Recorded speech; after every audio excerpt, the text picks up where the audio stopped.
साहब जो बताया गया है कि बूंद समाई समुद्र में, हाँ, जानत है सब कोई। क्या बात है। और समुद्र समाना बूंद में, जानत बिरला कोई। बिल्कुल, ये इशारा कहां की तरफ है देखो। कहते बूंद समाना समुद्र में, जानत है सब कोई। यानी अभी कोई कहे कि भाई बारिश हो रही है और सारी बूंदें समुद्र में समा गई, समझ में आ जाता है कि हाँ ठीक है, छोटी छोटी बूंदें थी, बड़े से समुद्र में समा गई। अब साहिब कह रहे समुद्र समाना बूंद में, अब बूझे बिरला कोई। अब ये क्या कहानी चल पड़ी, समुद्र बूंद में कैसे समाएगा। ये है आत्मज्ञान की तरफ इशारा। तुम्हारी आत्मा में वो पूर्ण परमात्मा बसता है, बूंद रूपी आत्मा में पूरा परमात्मा समा गया। इसको अनुभव के द्वारा जाना जाता है, अनुभव के द्वारा। तो ये वाणी यहां संकेत करती है कि परमात्मा को ढूंढने के लिए बूंद को कहीं जाने की जरूरत नहीं है, उस बूंद में ही परमात्मा बैठा है। बस उस बूंद का तुम्हें पता तो लगे कि वो है कहां। खुद का पता नहीं लग रहा है और सारी दुनिया का पता लेके बैठे हो। बालाजी वहां है और सिद्ध मंदिर वहां है और वो वहां है, वो वहां है, सारी दुनिया का पता करके बैठे हो, लेकिन खुद की आत्मा का पता नहीं। इसीलिए मंदिर मस्जिद गुरुद्वारे और मक्का मदीना वालों को कबीर साहब ने भटकती हुई आत्मा बोल दिया। आत्म ज्ञान बिना नर भटके। वो तो जा रहे हैं श्रद्धा से तीर्थ यात्रा पूरी करने, और कबीर साहब कह रहे हैं कहां जा रहे हो, भटकने। क्योंकि जिस हरि को तुम पाना चाहते हो, जिस माता को तुम पाना चाहते हो, जिस देवी देवताओं को तुम पाना चाहते हो, वो तुम्हारे घट में विराजमान है। कैसे विराजमान है अभी खुलासा करते हैं। ये जो काया है ये केवल काया नहीं है, इसको हरि मंदिर बोला गया है। शंकर जी कौन से मंदिर के आगे खड़े हैं, हाथ जोड़ के क्या कर रहे हैं शंकर जी? शंकर जी भक्ति करते हैं। ये मत सोचना कि भगवान भक्ति नहीं कर रहे, शंकर जी भक्ति करते हैं। कैसे करते हैं? हिमालय पे क्या कर रहे हैं वो? ध्यान। आंखें बंद करके समाधि में लीन है। अब वो महादेव हैं, देवों के देव हैं, सबसे बड़े भगवान हैं, तो वो किसकी साधना कर रहे हैं भाई? उनसे बड़ा कौन है? किस किस को पता है कि शंकर जी से बड़ा कौन है? हाथ खड़े करो। बिल्कुल बड़ा है कोई ना कोई, तभी तो वो साधना कर रहे हैं, वरना साधना की क्या जरूरत है? भगवान को क्या साधना करनी, भगवान की साधना करें सारे। ये जो काया है ये बड़ी सिस्टमिक वे से बनाई गई है। आज गणेश जी को मनाते हैं, प्रथमे गणेश मनाऊं, कोई भी मंदिर है, प्रोग्राम चलेगा, भजन मंडली आएगी, सबसे पहले गणेश मनाएगी। जब गणेश जी पैदा नहीं हुए थे तब किसको मनाते थे? जब गणेश जी पैदा नहीं हुए तब किसको मनाते? ये सब सांकेतिक ज्ञान है। ये हमारी काया है, हर मंदिर, इसी काया में गणेश जी भी हैं, ब्रह्मा जी भी हैं, विष्णु जी भी हैं, शंकर जी भी हैं, आदि शक्ति दुर्गा भी है और अलख निरंजन भी है। लेकिन कहां है, कैसे मिले? हमारे शरीर में चक्र होते हैं, चक्रास। सबसे नीचे हमारा जो चक्र होता है वो मूलाधार चक्र होता है। मूलाधार चक्र होता है जहां से हम लैट्रिन करते हैं। वहां पर जो चक्र है उसको मूल चक्र गणेश जी का वास कहते हैं। उसका कार्य क्या होता है? फाटक को बंद करना और खोलना। देव गणेश जहां रूपा थानो, वहां पे थाना लगा रखा है। सबसे पहले गणेश जी की पूजा इसलिए होती है क्योंकि चाहे किसी भी धर्म का आदमी क्यों ना हो, हिंदू हो, मुसलमान हो, सिख हो, ईसाई हो, सबसे पहले वो गणेश को मनाएगा। कैसे मनाएगा? सुबह उठते ही कहां भागते हैं सारे? गणेश जी को मनाने के लिए भागते हैं। चाहे हिंदू हो, चाहे मुसलमान, चाहे सिख हो, चाहे ईसाई, सबसे पहले गणेश की मनाएंगे, नहीं तो काम खराब है। अब इस गणेश जी से ऊपर थोड़ा सा उठते हैं तो वहां पर हमारा स्वाद चक्र होता है। आप इंटरनेट पे देख सकते हैं हमारे शरीर में कमल कितने हैं। ये कमलों की बात कर रहा हूं मैं। तो गणेश जी के ऊपर ब्रह्मा जी का वास है, जहां हमारा लिंग चक्र है, स्वाद चक्र कहते हैं। वहां ब्रह्मा जी का क्या काम लगा रखा है, ड्यूटी? ब्रह्मा जी क्या करते हैं? सृष्टि पैदा करते हैं। कैसे होती है? जब आदमी औरत की शादी होती है तो ब्रह्मा जी ही वहां से सृष्टि पैदा करते हैं, बीज डालते हैं गर्भ में। ब्रह्मा जी के 4 मुंह क्यों दिखाए गए? क्योंकि ब्रह्मा जी चारों तरफ से, हर तरफ केवल ब्रह्मा जी ही सृष्टि कर रहे हैं। 5वां सिर था, क्यों फोड़ा गया ब्रह्मा जी का? क्योंकि चेतना ऊपर की तरफ जाती है तो काम का नाश हो जाता है। जब ये चेतना ऊपर की तरफ जाती है, ब्रह्मा जी जब 5वां सिर हुआ था ना ब्रह्मा जी का, तब उसका नाश कर दिया गया। किसने किया था? भोले शंकर ने किया था।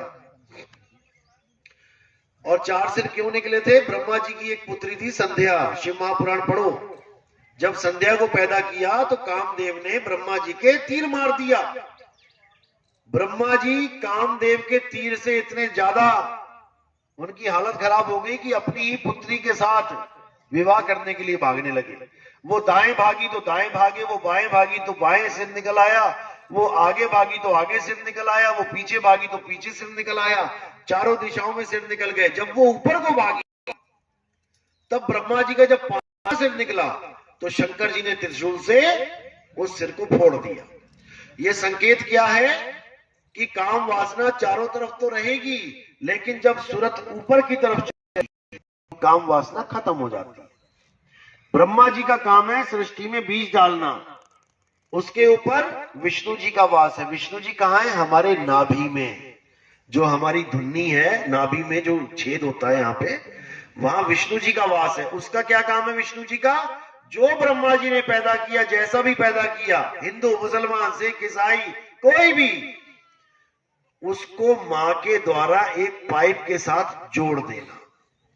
बच्चे को मां के साथ जोड़ने का काम है विष्णु जी का। वो ये नहीं देखते कि ये मुसलमान का बच्चा है, इसको ना जोड़ू, ये ईसाई का बच्चा है, इसको ना जोड़ू। नहीं, जो ब्रह्मा जी ने पैदा किया वो मुझे पालना है। इसलिए ब्रह्मा जी को पैदा करने वाला देवता बोलते हैं, विष्णु जी को पालने वाला देवता बोलते हैं। और जब विष्णु जी पालना करके बच्चा बाहर आ जाता है तो उस जो पाइप होती है उसको काट दिया जाता है। यहाँ पता नहीं क्या बोलते हैं, हमारे यहाँ नाड़ू कहते हैं, यहाँ भी नाड़ काटना, नाड़ काटना, तो उसको काट देते हैं। अब जब उसको काट दिया तो विष्णु जी का कार्य खत्म नहीं हुआ, वो पाइप खत्म तो विष्णु जी का कार्य खत्म नहीं। अब तुम जो भी खाओगे मुंह से वो जाएगा यही विष्णु जी के पास, और वो उस खाने का रस निकालेंगे। रस निकाल के तुम्हारे शरीर में लग जाएगा, और जो अपच है, जो चीज पचेगी नहीं, यानी जो तुम्हारे शरीर के किसी काम की नहीं है, वो आगे गणेश जी को ट्रांसफर कर दी जाएगी। निकाल दे भाई इसको, तो गणेश जी उसको निकाल देंगे। अब विष्णु जी का काम पालने का हो गया। अब इसके ऊपर क्या है? हृदय चक्र। हृदय चक्र में किसका वास है? भोले शंकर का वास है। उनका जो डमरू है, वो डमरू क्या है? हमारे दिल की धड़कन, डम डम डम डम डम डम। और जब झगड़ा हो जाए किसी के साथ तो यही तांडव बन जाता है, डम डम डम डम डम डम। देखो दिल, कोई तुम्हें मारने आए या तुम मारने जाओ, दिल पे हाथ रख के देखना जरा, तांडव चल रहा होगा, या तुम मरोगे या वो मरेगा। जब तक हृदय कमल में भोले शंकर इस धड़कन को ना रोक दे, यानी संहार ना कर दे, तब तक इस दुनिया का कोई भी डॉक्टर तुम्हें डेथ सर्टिफिकेट नहीं दे सकता। तुम्हारे शरीर के सारे अंग काम करना बंद हो जाए, कोमा में चले जाओ तुम, दिमाग तक बंद हो जाए, अगर धड़कन चल रही है ईसीजी में, तो तुम्हें डेथ सर्टिफिकेट नहीं मिल सकता, क्योंकि शंकर जी ने संहार किया ही नहीं। अब शंकर जी ने संहार कर दिया तब तो मिल जाएगा डेथ सर्टिफिकेट। और जिलाओ इसको। इसके ऊपर क्या है? कंठ चक्र। यहां पर कौन है? माया का वास है। यहां आदि शक्ति दुर्गा, जिसको हम सावित्री भी कह देते हैं, रूप एक ही है मां के, तो सावित्री रूप में कंठ में विराजमान है। इसका क्या काम है?